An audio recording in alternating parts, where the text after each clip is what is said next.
ایک اور بات یہاں پتہ چلی کہ یہ بھی تھوڑا حیا کے خلاف مسئلہ ہے، لیکن آج کی نئی نوجوان نسل جو ہے اس میں بہت زیادہ مبتلا ہو رہی ہے، جس کو اورل سیکس کہا جاتا ہے. اور میں نے جیسے عرض کیا کہ شرعی مسائل میں چاہیے اور اس کو بیان کرنا یہ ہماری ذمہ داری ہے. تو یہ چیز بھی انگریزی فلموں سے اور فحش فلموں سے ہماری نئی نسل میں بہت تیزی سے سرایت کر رہی ہے، اور لوگ اس بارے میں علماء سے بہت زیادہ مسائل پوچھتے ہیں، خواتین بھی پوچھتی ہیں جو اس میں مبتلا ہیں. تو اس کا بھی مسئلہ یاد رکھیں کہ اللہ تعالیٰ نے حالت حیض میں زوجہ سے ہم بستری کو حرام قرار دیا کیونکہ اس میں گندگی ہے. باپ دیکھیں کہ وہ گندگی اس درجے کی نہیں ہے جتنی اورل سیکس میں گندگی ہوتی ہے. اگر اس میں ڈسچارج ہو جائے بندہ، انسان جو ہم بستری کرنے والا ہے زوجہ سے، وہ منہ میں ڈسچارج ہو جائے، تو آپ سوچیں کہ اللہ تعالیٰ شرمگاہ کو گندگی سے بچا رہے ہیں، جس کی وجہ سے حیض کی حالت میں ہم بستری کو حرام قرار دیا.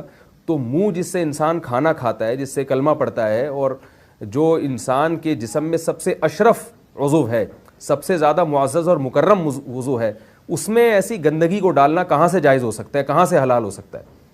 تو آج بعض متجدد قسم کے لوگ جو ہے نا اس کو حلال قرار دے رہے ہیں، تو یہ بالکل غلط ہے. تو یہ بات خوب ذہن میں رکھیں کہ اورل سیکس کے ذریعے اپنی خواہش کو پورا کرنا اس طور پر کہ ڈسچارج ہو جائے انسان عورت کے منہ میں، بیوی کے منہ میں، یہ بالکل حرام ہے، بالکل ناجائز ہے. کیونکہ منی ایک غلیظ اور ناپاک اور گندگی ہے اور ناپاک اور نجس چیز ہے. بعض حضرات یہ کہتے ہیں کہ منی پاک ہے، مگر یاد رکھیں منی کے پاک ہونے کے دلائل مضبوط نہیں ہیں، منی کے ناپاک ہونے کے دلائل بہت مضبوط ہیں. سب سے پہلی دلیل قرآن مجید میں آتا ہے الم نخلقکم من ماء مہین، ہم نے تمہیں غلیظ اور پلید پانی سے پیدا کیا، ذلیل پانی سے پیدا کیا ہے. تو اس میں بھی اشارہ ہے کہ منی ناپاک چیز ہے. دوسری بات یہ کہ حدیث میں آتا ہے کہ کنت افرق المنی من ثوب رسول اللہ صلی اللہ علیہ وسلم ثم یصلی فیہ. حضرت عائشہ رضی اللہ تعالیٰ عنہ فرماتی ہیں کہ رسول اللہ صلی اللہ علیہ وسلم کے کپڑوں پر اگر منی لگی ہوتی تھی، صحیح بخاری کی حدیث ہے، میں اس کو کھرچ کے صاف کرتی تھی، پھر آپ صلی اللہ علیہ وسلم اس میں نماز پڑھا کرتے تھے. اب بعض حضرات نے یہاں سے استدلال کیا ہے کہ منی اگر ناپاک ہوتی تو حضرت عائشہ اس کو دھوتیں، کھرچ کے صاف کرنا اس کی علامت ہے کہ منی پاک ہے. لیکن یہ بات غلط ہے.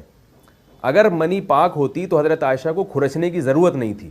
بات یہ ہے کہ وہ نجاست جس کا ایک باقاعدی جسم ہوتا ہے اور وہ کھرچ کے جسم سے یا کپڑوں سے الگ ہو سکتی ہے، تو اس نجاست کو پاک کرنے کا طریقہ یہ ہے کہ اس کو کھرچ دیا جائے. ناپاک تھی تبھی تو حضرت عائشہ رضی اللہ تعالی عنہ اس کو باقاعدہ کھرچ رہی ہیں اور دور کر رہی ہیں. اور گیلی منی کو نبی، یہ ثابت ہے کہ حضرت عائشہ رضی اللہ تعالی عنہ آپ صلی اللہ علیہ وسلم کے کپڑوں سے دھویا کرتی تھیں اور آپ صلی اللہ علیہ وسلم اس میں نماز پڑھا کرتے تھے. حضرت عمر رضی اللہ تعالی عنہ کے دور میں کسی شخص کو احتلام ہوا تو اس نے اپنے پورے جو ہے نا وہ کپڑے دھوئے، تو حضرت عمر نے اس کو منع کیا، فرمایا کہ اتنا کافی تھا کہ اس جگہ کو تم دھو لیتے.